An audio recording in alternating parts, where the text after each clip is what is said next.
Hey, what's up Kalamat? Andito tayo sa Barangay Turbina. May kasalukuyan dito. No? May mga nagrarally ngayon. No? Mga bakalista. Oh. Kayo po na nakaupo. May mga nagrarally. Oh. Subukan nyo naman tumayo. Mga pre, ano pa pinaglalaban nyo? At baka matanaw. Pre, ano pa pinaglalaban nyo? Sorbayin ng mga kurakot. Ikaw pare.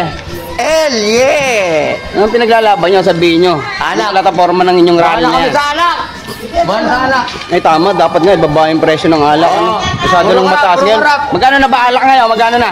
140, naging 150 to 160. Oo, dapat ano lang, dapat magkano lang. Ano na sa natin? Kulang. Kaya yan, ang sigaw mo, ibaba ang presyo ng alak. Ikaw, ano yan? Ihawi ng mga buhaya. Sino bang buhaya yan? Si Alien. Ay, walang masabi. Pare, chorbahin. Bakala ka ba, pare? Chorbahin ng mga kurap. Bakla ko. Chorbahin ko lahat ng mga kurap para sila yung mamatay na. Anong message mo sa mga kurap na yan, pre? Mamatay na silang lahat. Ayaw, wish you ni Kara David ah. Galing talaga ng mga Kalamat. Oh. May pagmamahal sa Pilipinas. Oh. Gusto nila mabago yung yung sistema natin ngayon.